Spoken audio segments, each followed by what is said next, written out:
এই বৃক্ষ দেখছেন আপনি? কত সবুজে ভরা, কত সুন্দর। এটার শীতল ছায়াতে সুখ পাওয়া যায়। এটার ডালে বসে পাখির আওয়াজ শুনলে সমস্ত ক্লান্তি দূর হয়ে যায়।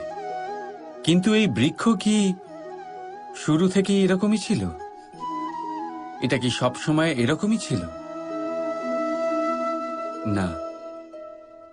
প্রত্যেক বছর হেমন্তকালের নির্মম আঘাত একে সহ্য করতে হয়। এর পাতাগুলোকে শুকিয়ে মাটিতে ফেলে দেয়, কিন্তু তবু এই বৃক্ষ অটল দাঁড়িয়ে থাকে। আর তারপর যখন বসন্তকাল উপস্থিত হয়, একে নতুন জীবন দান করে যায়। এটার মধ্যে পুনরায় ছোট ছোট ফুলের কুঁড়ি দেখা যায়। এই বৃক্ষ হেমন্তের মুখোমুখি হয়েছিল, তাই আজ সবুজে ভরা। এটা পুরনো পাতার জন্য শোক পালন না করে পরিবর্তন স্বীকার করেছিল, তাই আজ আমাদের সাথে এই সুখ ভাগ করতে পেরেছে। তাই মনে রাখবেন একটা অত্যন্ত জরুরি কথা: পরিবর্তন আর কষ্ট, এটাই সংসারের সবথেকে মহান সত্য। যারা এটা স্বীকার করে নিয়েছেন, ধরে নিন তারা ধন্য হয়ে গেছেন। রাধা রাধা। সাপ, এই শব্দটা শুনলেই মনের মধ্যে এক ধারণা তৈরি হয়। বিষে ভরা, ফোঁস আওয়াজ করা এক ভয়ানক জীব। যদি এই সাপ কারোর বাড়িতে ঢুকে পড়ে, কোলাহল সৃষ্টি হয়ে যায়। লোকে সুরক্ষিত স্থান খুঁজতে থাকে, ভিড় জমা হয়ে যায় সেই সাপের প্রাণ নেওয়ার জন্য। কিন্তু যদি এই সাপ কোনো মন্দিরে দেখতে পাওয়া যায়, তাহলে কি হবে? এর কারণ হলো সংস্পর্শ আর স্থান। যখন সেই সাপ শিবের সংস্পর্শে ছিল, মন্দিরের পবিত্র আবহাওয়াতে ছিল, তখন সে দেবতুল্য হয়ে উঠেছিল। নয়তো সে আমাদের কাছে শত্রুই ছিল, তাই না? তাই নিজের জীবনে সংস্পর্শ আর স্থানের চয়ন খুব ভেবেচিন্তে করুন, কারণ এই সংসার আপনার ব্যক্তিত্বের আন্দাজ আপনার সংস্পর্শ থেকেই করবে। আর হ্যাঁ, এখানে বিষয় ধনী বা গরিবের নয়, এখানে বিষয় হলো সংস্কারী আর সদাচারীর সঙ্গে। সদাচারীর সঙ্গ সবসময় সম্মানের কারণ হয়। রাধা রাধা।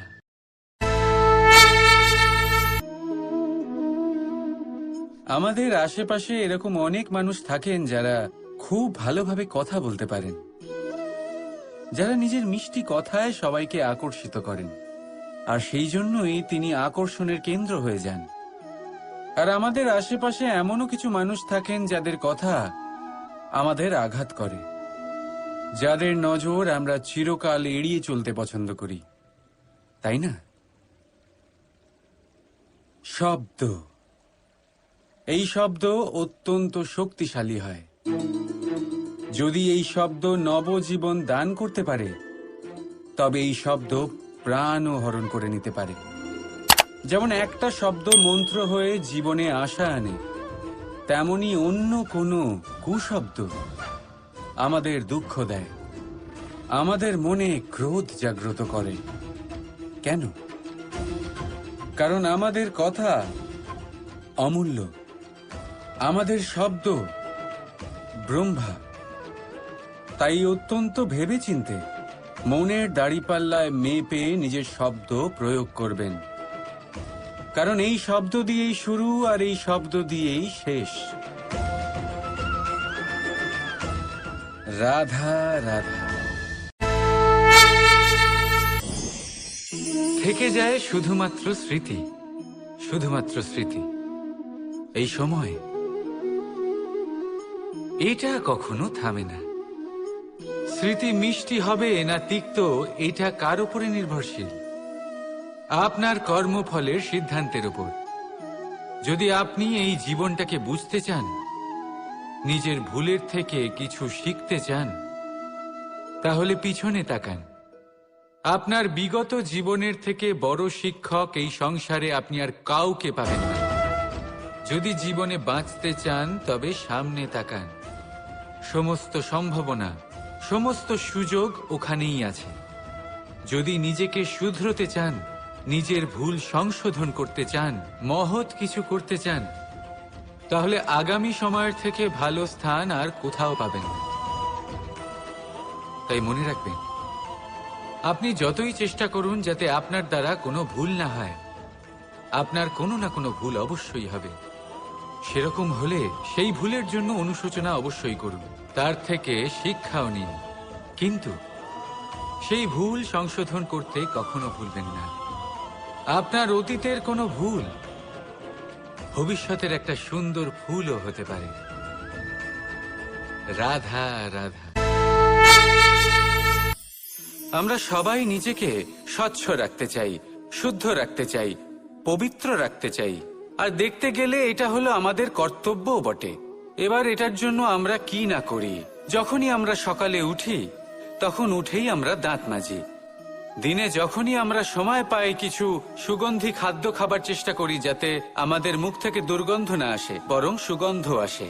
এই পা দুটো আমরা শুদ্ধ রাখার জন্য, পবিত্র রাখার জন্য যখনই আমরা বাড়ির বাইরে যাই পাদুকা পায়ে দিয়ে যাই, আর যখন ফিরে আসি আমরা জল দিয়ে পা ধুয়ে নিই। মনে রাখবেন, সেই ব্যক্তির মুখ হলো সব থেকে বেশি পবিত্র যে মুখ দিয়ে ঈশ্বরের নাম নেওয়া হয়, যার বাণী হলো অত্যন্ত শুভ, যা মানুষের পথ প্রদর্শন করে, যা মানুষকে শান্তি দেয়। যদি এই হৃদয়কে আপনি পবিত্র করতে চান, তাহলে মানবতাকে বুঝতে হবে, মানুষের দুঃখগুলিকে বুঝতে হবে, তবেই এই হৃদয় পবিত্র হবে। এই পা দুটো যদি আপনি পবিত্র করতে চান, তাহলে কোনো তীর্থস্থানে যান। ওখানে হয়তো আপনি জানেনও না যে কতজন সৎপুরুষ, কতজন মহাপুরুষ এসেছেন। তাদের চরণের ধুলো সেখানে পড়েছে, যা আপনার চরণ শুদ্ধ করে তুলতে পারে। যদি এই হাতগুলি আপনি পবিত্র করতে চান, তাহলে এই হাত দিয়ে শুভ কর্ম করুন, দান করতে শিখুন। আর যদি এই আত্মা আপনি পবিত্র করতে চান, একটাই বিকল্প আছে, প্রেম, শুদ্ধ নিঃস্বার্থ প্রেম। এই প্রেম বিতরণ করতে থাকুন, আপনি শুদ্ধ থাকবেন, পবিত্র থাকবেন। আসুন আমার সাথে ভালোবেসে বলুন, রাধা রাধা। বাবার এক মিত্র ছিলেন, বড়ই দুঃখী ছিলেন, বিপদে পড়েছিলেন। কি করবেন? ব্যবসা ভালোভাবে চলছিল না, বাড়িতে শান্তি ছিল না, সমস্ত জায়গায় ক্ষতি হচ্ছিল। তাই উনি একজন জ্যোতিষীকে দেখালেন। জ্যোতিষী বললেন, আপনার যে বাড়ি আছে সেটা আপনার জন্য অশুভ, আপনার এই বাড়ি পাল্টে ফেলুন। উনি বাড়ি পাল্টে ফেললেন, তবুও ওনার সমস্যার সমাধান হলো না। তারপর একজন জ্ঞানী ব্যক্তি ওনাকে বললেন যে আপনার জামা কাপড়ের যে রং, সেটা বিপদকে আমন্ত্রণ জানাচ্ছে, এই জামা কাপড়গুলিকে পাল্টে ফেলুন। উনি সেগুলো পাল্টে ফেললেন, তাও সমস্যার সমাধান হলো না। আবার একজন জ্ঞানী ব্যক্তি বললেন যে আপনার আশেপাশে যে মানুষজন রয়েছে, তারা এটা চায় না যে আপনি সফল হন, তারা আপনার ক্ষতি চায়, তাদের সাথে সমস্ত সম্পর্ক ভেঙে ফেলুন। তো উনি সম্পর্ক ভেঙে ফেললেন, কিন্তু তাতেও ওনার জীবনে কোনো পরিবর্তন এলো না। তার মানে তিনি বাড়ি পাল্টালেন, জামা কাপড় পাল্টালেন, সম্পর্ক পাল্টালেন, যেটা পাল্টালেন না তা হলো স্বভাব। এই যে স্বভাব, এটা অত্যন্ত গুরুত্বপূর্ণ। এই স্বভাবই আপনার ব্যক্তিত্ব তৈরি করে। তাই নিজের স্বভাব শুধরে ফেলুন, তাতে ভালো পরিবর্তন আনুন, সবকিছু ভালোই হবে। রাধা রাধা। বর্ষার ঋতু যখনই আসে, আনন্দ এবং উচ্ছ্বাসে মন ভরিয়ে তোলে। কখনো আপনি এটা ভেবে দেখেছেন যে এই বর্ষা, যা আমাদের মনকে উচ্ছ্বাসে ভরিয়ে তোলে, সে নিজে কতটা পরিশ্রম করার পরে আমাদের কাছে আসে? নদী হোক, সরোবর হোক, সমুদ্র হোক, তাকে সূর্যের তাপ সহ্য করতেই হয়, বাষ্প হয়ে আকাশে উড়ে যেতেই হয়। আকাশে গিয়ে কঠোর শীতলতার সম্মুখীন হতেই হয়, সেই ঠান্ডা সহ্য করতেই হয়। আর তারপর এই বর্ষা আমাদের গায়ে ঝরে পড়ে, কারোর তৃষ্ণা নিবারণ করে, আবার কাউকে আশ্বাস দিয়ে যায়।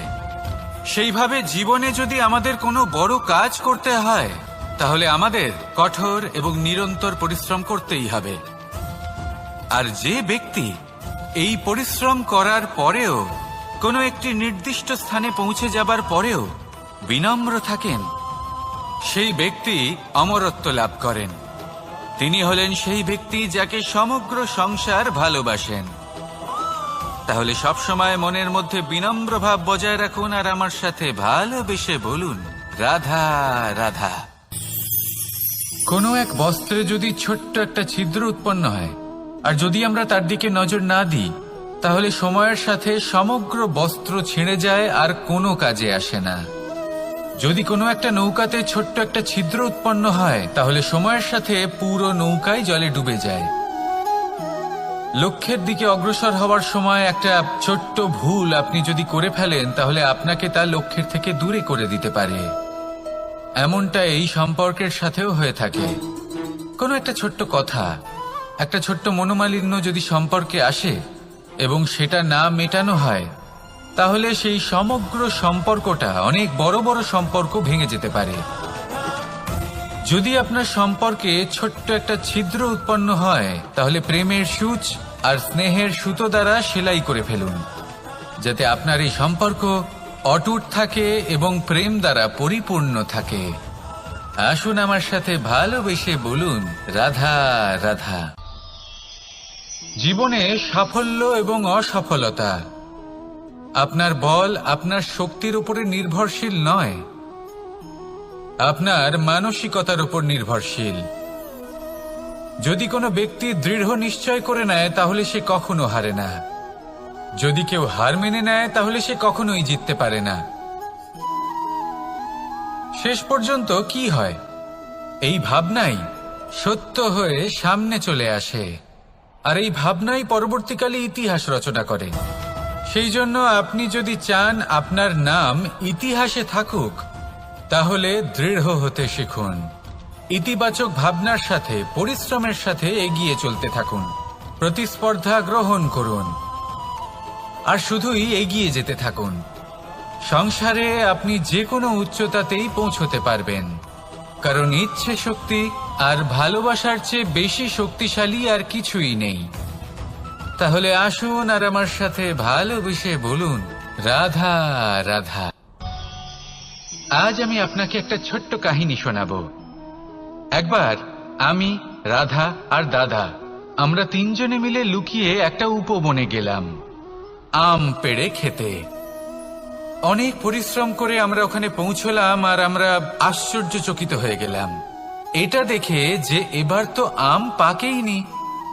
এবার দাদা কি করলেন, একটা আম পাড়লেন আর সেটা চাখলেন, আর উনি নিরাশ হয়ে পড়লেন। উনি বললেন যে এটা তো খুবই টক। তারপর রাধা একটা আম পাড়লো আর সেটা চেখে দেখলো, আর রাধা উৎসাহিত হয়ে পড়ল। আমি রাধাকে জিজ্ঞেস করলাম, কি হয়েছে, তুমি এত উৎসাহিত কেন?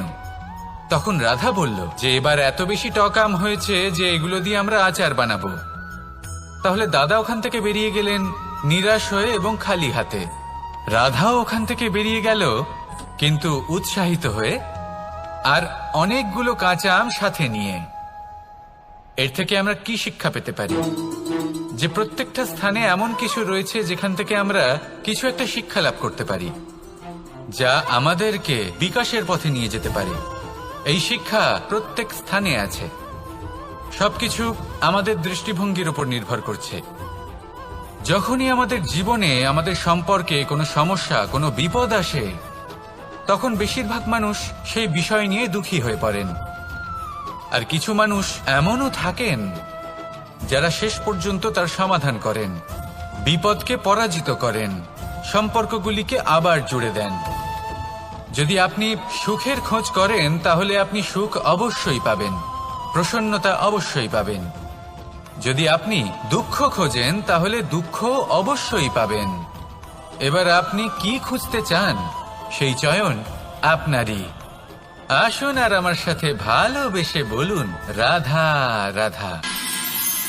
যখন সূর্যের অত্যাধিক তাপের কারণে এই ধরিত্রী শুষ্ক হয়ে যায়, তখন প্রতিবিম্ব আমরা এইভাবে দেখতে পাই।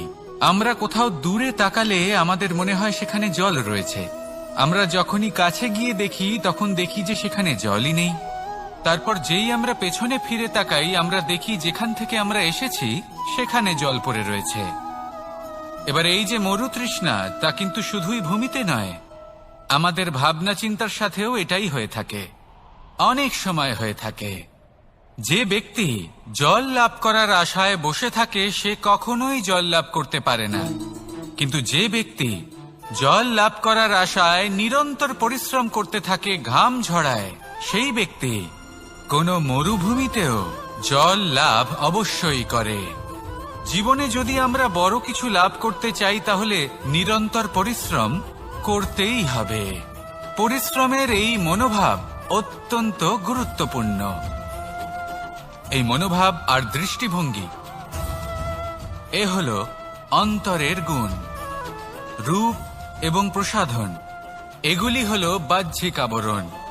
যে ব্যক্তি রূপের কারণে আপনাকে ভালোবাসে তা প্রকৃত ভালোবাসা নয়, কিন্তু যে ব্যক্তি আপনার আবেগ এবং মানসিকতার জন্য আপনাকে ভালোবাসে তাই হলো প্রকৃত ভালোবাসা।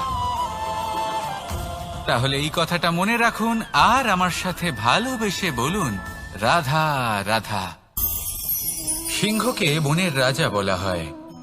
অত্যন্ত শক্তিশালী হয় সে, তার পরিবারও খুব বড় হয়। কিন্তু যদি এমন হয় যে সিংহের পরিবারে নিজেদের মধ্যেই কলহ সৃষ্টি হয়, যদি তারা নিজেরাই লড়তে থাকে তাহলে কি হবে? সিংহকে মেরে তার পরিবারকে মেরে ফেলে শেয়াল বনের রাজা হয়ে উঠবে। এবার এই কথা শুধুই সিংহের উপর প্রযোজ্য নয়, বরং প্রত্যেকটি ব্যক্তি, প্রত্যেক পরিবার, প্রত্যেক সম্প্রদায়, প্রত্যেক রাজ্যের ওপর প্রযোজ্য হতে পারে। পরিবারে যদি মতভেদ বেড়ে যায় তাহলে সেই পরিবার ভেঙে যেতে পারে। ইতিহাস এই বিষয়ের সাক্ষী। যদি সমাজের মানুষ নিজেদের মধ্যেই লড়তে থাকেন তাহলে কেউ রাজা হতে পারেন না, বরং অন্য কেউ সেই কলহের সুযোগ নিয়ে নিজে রাজা হয়ে বসেন। একতার গুরুত্ব বুঝতে শিখুন। ঘুরে ফিরে বিষয়টা এসে দাঁড়াচ্ছে সেই ভালোবাসায়, কারণ ভালোবাসাই হলো সেই যা সকলকে একসাথে বেঁধে তাদের আনন্দে রাখতে পারে। প্রেমের থেকে বেশি শক্তিশালী আর কিছুই নেই। তাই এই প্রেমকে নিজের মনে জাগ্রত করুন, নিজের পরিবারে বর্ষণ করুন, সমাজে বর্ষণ করুন, রাজ্যে বর্ষণ করুন, আর এই ভালোবাসার সাথেই বলুন রাধা রাধা।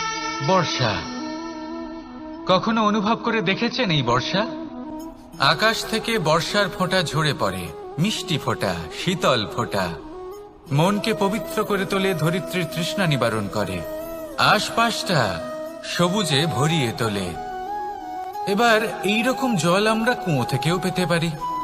যদি আমরা ভেবে দেখি যে বর্ষা এবং কুয়োর জলের মধ্যে পার্থক্য কি, তবে পার্থক্য আছে। পার্থক্য হলো ভাগ্য এবং কর্মের। বর্ষা হলো ভাগ্য।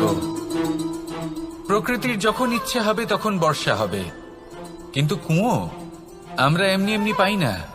কর্ম এবং পরিশ্রমের দ্বারা একে প্রাপ্ত করতে হয়। এই ধরিত্রীকে খুঁড়তে হয়, অনেক ঘাম ঝরাতে হয়, তবেই আমরা একটা কুয়ো প্রাপ্ত করতে পারি। এবার এই বর্ষা, এটা সারা বছর হয় না, কিন্তু কুয়ো এটা বছরের পর বছর আমাদের তৃষ্ণা নিবারণ করে। এবার এর থেকে আমরা কি শিক্ষা লাভ করি? এটাই যে আপনি ভাগ্যের উপর বিশ্বাস রাখুন, কিন্তু নিজের কর্মের উপর আস্থা রাখুন, কারণ কর্ম এবং পরিশ্রম আপনাকে এই সংসারের যে কোনো শিখরে পৌঁছে দিতে পারে। তাহলে নিরন্তর প্রয়াস করুন, কর্ম করুন, আর আমার সাথে ভালোবেসে বলুন রাধা রাধা। ইচ্ছে বড়ই বিচিত্র জিনিস। এই ইচ্ছে যদি তা পূর্ণ না হয় তাহলে তা ক্রোধকে জন্ম দেয়, যদি তা পূর্ণ হয় তাহলে লোভকে জন্ম দেয়, যদি সময়ের মধ্যে পূর্ণ না হয় তাহলে শোককে জন্ম দেয়, আর যদি সময়ের পূর্বেই পূর্ণ হয়ে যায় তাহলে অহংকারকে জন্ম দেয়। সকলের ইচ্ছে থাকে, আপনারও অবশ্যই থাকবে, তা অবশ্যই পূরণ করবেন, কিন্তু একটা কথা মনে রাখবেন, আপনার এই জীবন এটা কোনোভাবেই আপনার ইচ্ছে পূরণ করার মাধ্যম নয়। এ হলো ধৈর্য সাধনের এক মাধ্যম, নিয়ন্ত্রণ করার এক মাধ্যম। নিয়ন্ত্রণ নিজের কামনার ওপর, নিজের ইচ্ছের ওপর, নিজের আবেগের ওপর।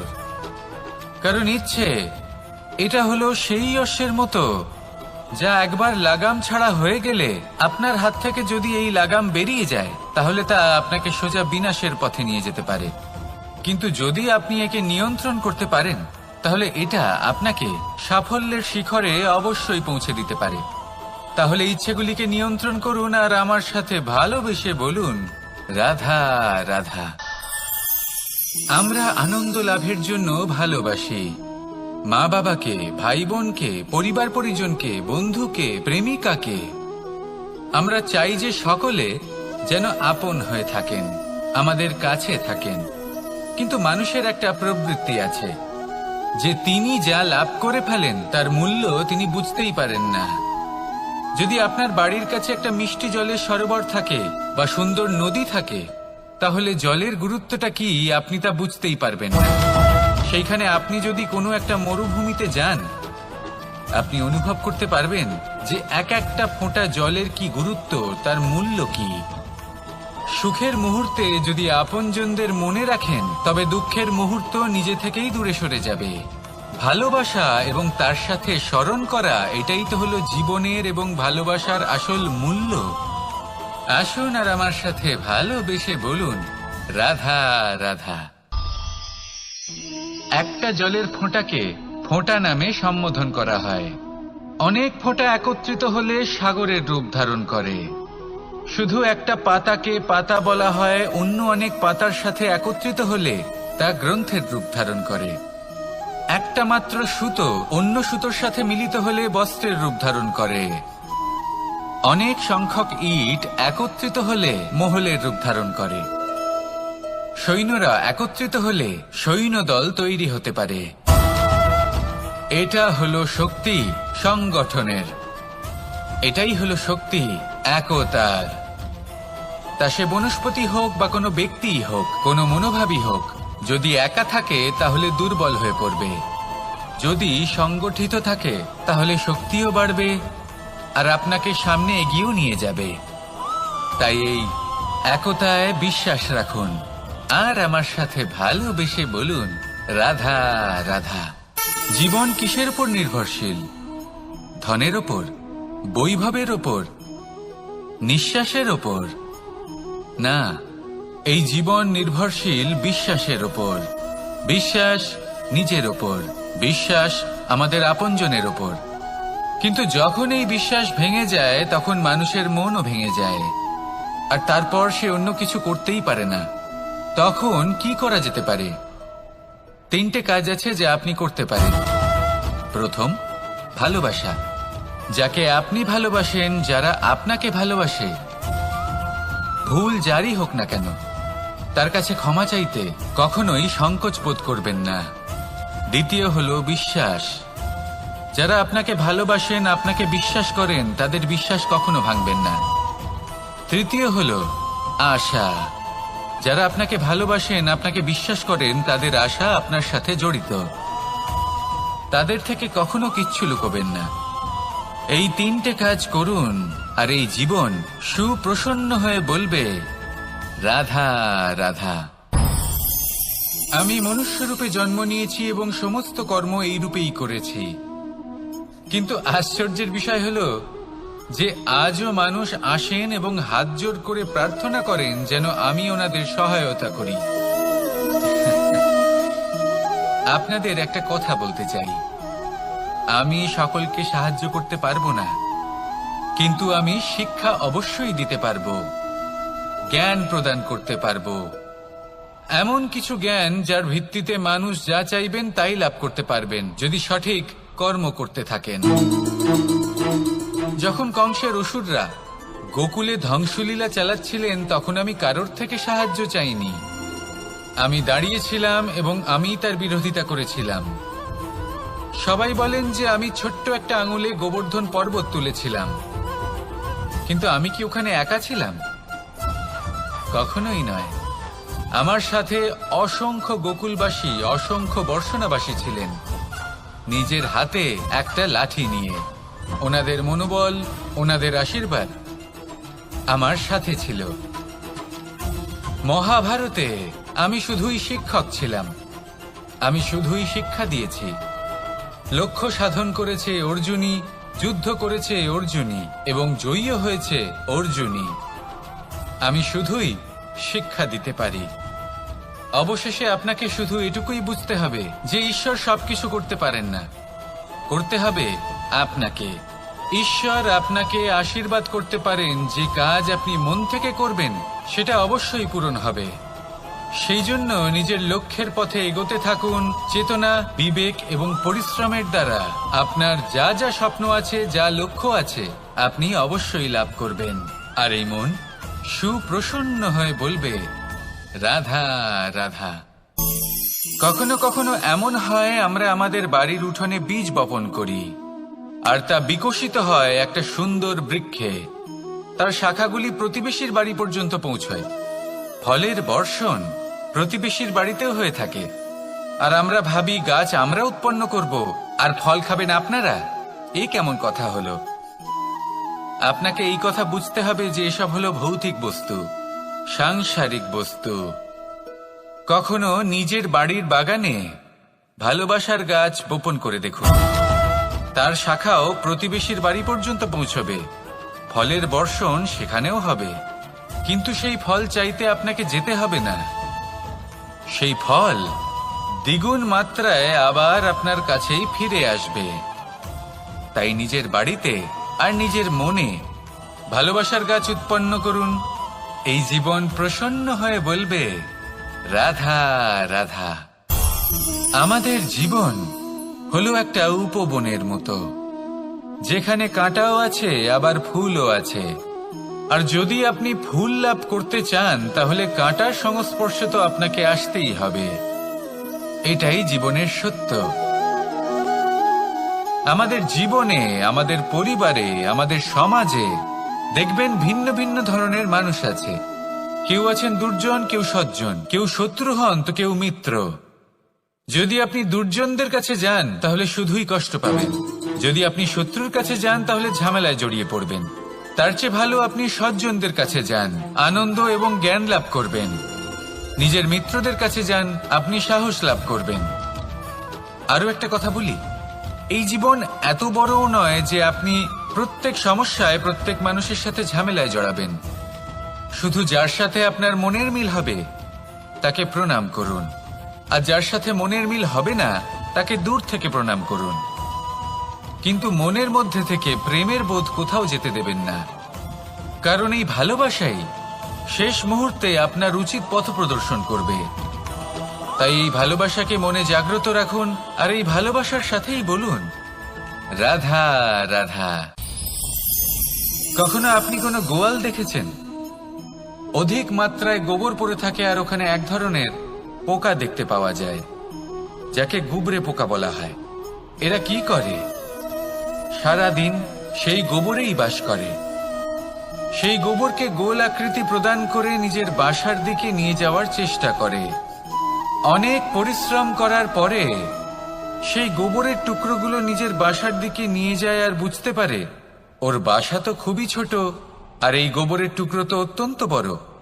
এ তো বাসাতে প্রবেশ করতেই পারবে না। তাও চেষ্টা করতে থাকে, শেষ পর্যন্ত অসফল হয়, আর সেই পোকা একাই বাসাতে ঢুকে যায়।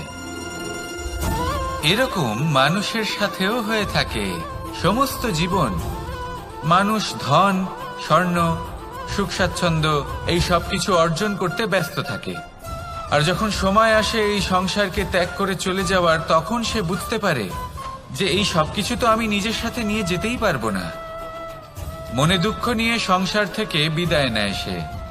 তার বদলে যদি মানুষ কোনো নির্ধন ব্যক্তিকে সাহায্য করে দেয়, কোনো দুঃখী ব্যক্তিকে হাসাতে চেষ্টা করে, তাহলে মনে সন্তোষ নিয়ে সংসার ত্যাগ করতে পারে। এই জীবনে ধন, স্বর্ণ, সুখ স্বাচ্ছন্দ্য অতি আবশ্যক, কিন্তু এগুলোই বাস্তব সম্পত্তি নয়। তাহলে কি এই বাস্তব সম্পত্তি সেটা বুঝতে শিখুন আর আমার সাথে ভালোবেসে বলুন, রাধা রাধা। আপনার থেকে বড়, আপনার থেকে মহান হলেন সেই গুরু। এটা কি আবশ্যক যে সেই গুরু কোনো ব্যক্তিই হবেন? কখনোই নয়। গুরু হলেন একটা তত্ত্ব, গুরু হলেন একটা শক্তি। গুরু একজন ব্যক্তি হলে শুধুই একজনই হতেন, কিন্তু তা নয়। গুরু হলেন একটা অনুভূতি, গুরু হলেন শ্রদ্ধা। গুরু তিনি যিনি আপনার ব্যক্তিত্বের পরিচালক হন। গুরু তিনি যিনি আপনার ব্যক্তিত্বের নির্মাতা হন। আপনি কখন, কোথায়, কোন স্থানে, কি রূপে গুরু লাভ করবেন আর কি শিক্ষা লাভ করবেন তা নির্ভর করছে আপনার মানসিকতার উপর, যে আপনি সকলকে কিভাবে আপন করে নিতে পারেন। যদি আপনি গুরুকে আপন করতে চান, জ্ঞানকে আপন করতে চান, তাহলে আপনার মধ্যে শ্রদ্ধা জাগ্রত করতে হবে, সামর্থ্য জাগ্রত করতে হবে। আপনি গুরু এবং জ্ঞানকে আপন করে নিতে পারলে তা এমনিই আপনাকে মহান করে তুলবে। তাহলে আসুন আর আমার সাথে ভালোবেসে বলুন, রাধা রাধা।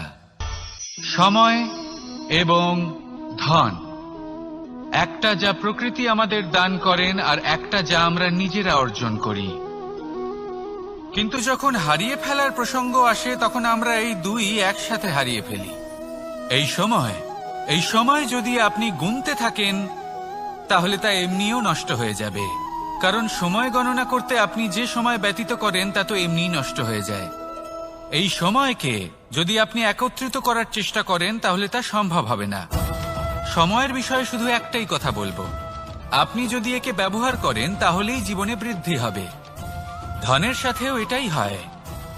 কথায় আছে যে এই ধনের দ্বারাই ধন অর্জন করা সম্ভব।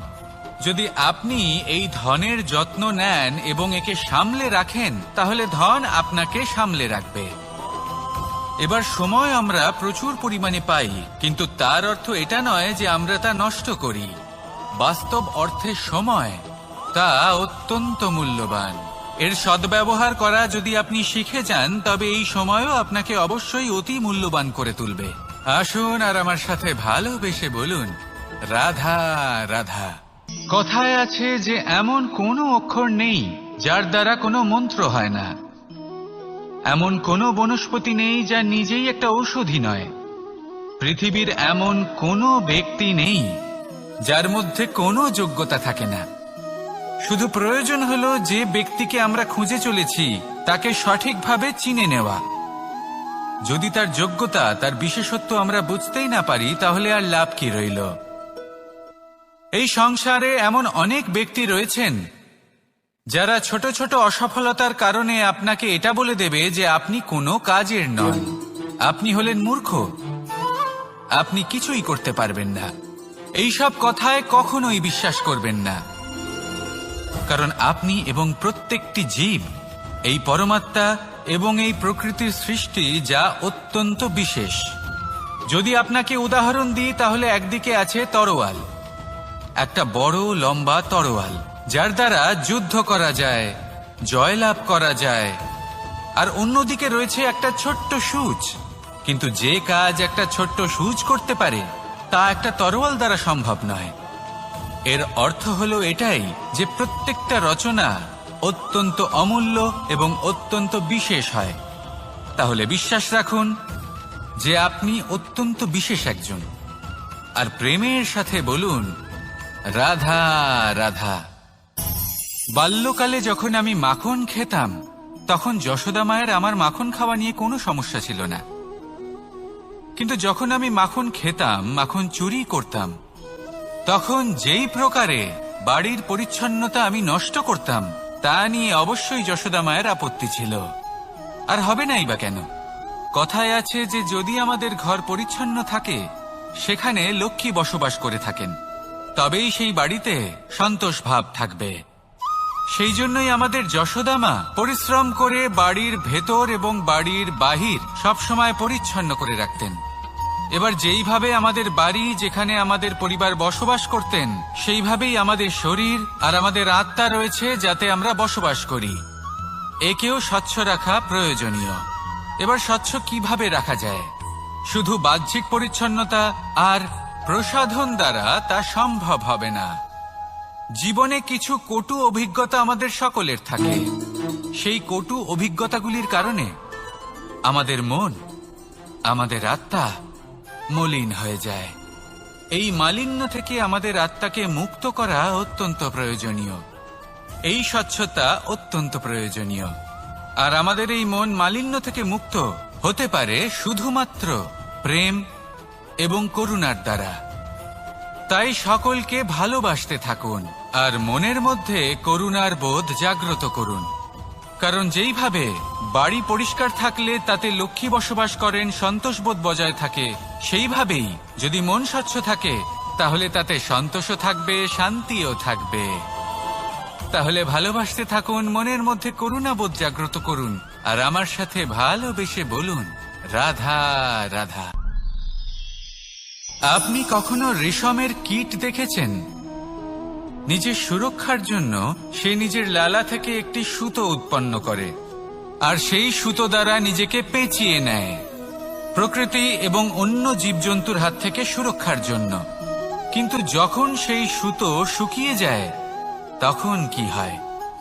তা একটা খোলসে পরিণত হয়, এত সবল হয়ে যায় যে সেই রেশমের কীট তা ভেঙে বাইরে বেরিয়েই আসতে পারে না। শেষ পর্যন্ত এই কারণেই সে মৃত্যু লাভ করে। এবার যদি একটা প্রজাপতির কথা বলি, তাহলে প্রজাপতি কি করে? যখন সে উড়তে চায় সে নিজেই নিজের খোলস ভেঙে ফেলে, সে তার পাখনা মেলে আর তারপর সে আকাশে উড়ে বেড়ায়। এটাই হলো শিক্ষা আমাদের জন্য। যদি আমরা আকাশে উড়ে বেড়াতে চাই তাহলে আমাদেরকেও অন্তর থেকে সেই খোলস ভাঙতে হবে, অর্থাৎ নিজেদেরকে বন্ধন থেকে মুক্ত করে দিতে হবে। সুরক্ষার জন্য কোনো বাঁধনে জড়িয়ে পড়া এ হলো সবথেকে বেশি অসুরক্ষিত কার্য। জীবনে সুরক্ষার ভয় থাকাটা উচিত, কিন্তু তা যদি অত্যাধিক হয়ে যায় তাহলে তা আপনাকে এতটাই দুর্বল করে দেবে যে আপনি নিজেরই সুরক্ষার চক্র ভেঙে বেরোতেই পারবেন না। যদি আপনি নবনির্মাণ করতে চান তাহলে আপনাকে নিজেরই সুরক্ষা কবচ ভেঙে বেরোতেই হবে, সাহসের সাথে পরিশ্রম করতে হবে। আর যদি আপনি এটা করতে পারেন তাহলে আপনার উড়ান কেউ আটকাতে পারবে না। আসুন আমার সাথে ভালোবেসে বলুন, রাধা রাধা। মানুষ, কোন ব্যক্তির নির্মাণ হয় কিভাবে? কেউ বলবেন পঞ্চতত্ত্বের দ্বারা, কেউ বলবেন আত্মা, দেহ ও চেতনার দ্বারা, কেউ বলবেন ঈশ্বরের কৃপার দ্বারা, তো কেউ বলবেন এই প্রকৃতির পরীক্ষার দ্বারা। না, মানুষের নির্মাণ হয়ে থাকে বিশ্বাস দ্বারা। ব্যক্তি তখনই গড়ে ওঠেন যখন ব্যক্তিত্ব থাকে, ঠিক কিনা? আর ব্যক্তিত্ব তখনই হবে আর সেরকমই হবে যেরকম বিশ্বাস আপনি নিজের উপরে রাখবেন। যদি আপনি মনে করেন আপনি বিষের ন্যায় হবেন তাহলে আপনি বিষাক্তই হবেন। যদি আপনি এটা মনে করেন যে আপনি অমৃতের ন্যায় হবেন তাহলে আপনি অমরই হয়ে যাবেন। যদি আপনি নিজের উপরে বিশ্বাস রাখেন যে আপনি সংসারের সব থেকে উঁচু পর্বতের শিখরে পৌঁছতে পারবেন তাহলে আপনি অবশ্যই পৌঁছবেন। যদি আপনার এরকম মনে হয় যে আপনি এরকম কখনো করতে পারবেন না তাহলে এরকম কখনোই হবে না। ভেবে দেখবেন, বিশ্বাসের মধ্যেই বিশ্ব বাস করে থাকে, তো আপনার অস্তিত্ব কেন করবে না? যেমন বিশ্বাস আপনি নিজের উপরে রাখবেন তেমনই আপনি হয়ে উঠবেন। সেই জন্য নিজের উপরে বিশ্বাস রাখুন আর হ্যাঁ, ভালোবেসে বলুন, রাধা রাধা।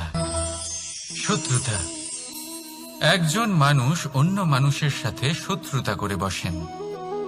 দুজন ঘনিষ্ঠ বন্ধু এমনও এক সময় আসতে পারে যখন এনারা একে অপরের শত্রু হয়ে ওঠেন। এর অনেকগুলো কারণ হতে পারে, কিন্তু মূল কারণ হলো আলোচনা। আগে হ্যাঁ, আপনি যদি কারোর বিষয়ে আলোচনা করেন তাহলে সে আপনার শত্রু হয়ে যেতে পারে। এবার মনে একটা প্রশ্ন আসতে পারে যে এটা কিভাবে সম্ভব হতে পারে? আলোচনা এটা তো অত্যন্ত জরুরি। যদি আমি নিজের বন্ধুর খারাপ কাজের বিষয়ে আলোচনাই না করি তাহলে সে শুধরবে কি করে? এ কথা সত্যি যে আলোচনা আবশ্যক, কিন্তু তার থেকেও বেশি গুরুত্বপূর্ণ এবং আবশ্যক হলো আপনার এই সিদ্ধান্ত এটাই যে আপনার এই আলোচনা কোন স্থানে করবেন। যদি এটা সবার সামনে করবেন ভাবেন, তাহলে তা অপমানও হয়ে যেতে পারে। যদি এটা আলাদাভাবে করেন তাহলে তা পরামর্শ হয়ে যায়। অপমান কেউ স্বীকার করতে পারেন না, কিন্তু পরামর্শ সকলের ভালো লাগে। তাহলে যদি আপন কারোর জন্য ভালো কিছু চান, কাউকে শুধরে দিতে চান, আর আপনার মনে হয় আলোচনা আবশ্যক, তাহলে সর্বপ্রথম সময়, পরিস্থিতি আর স্থানের কথা মনে রাখবেন। নয়তো এই আলোচনা আপনাকে খুব ভোগাতে পারে। তাহলে আসুন আমার সাথে ভালোবেসে বলুন, রাধা রাধা।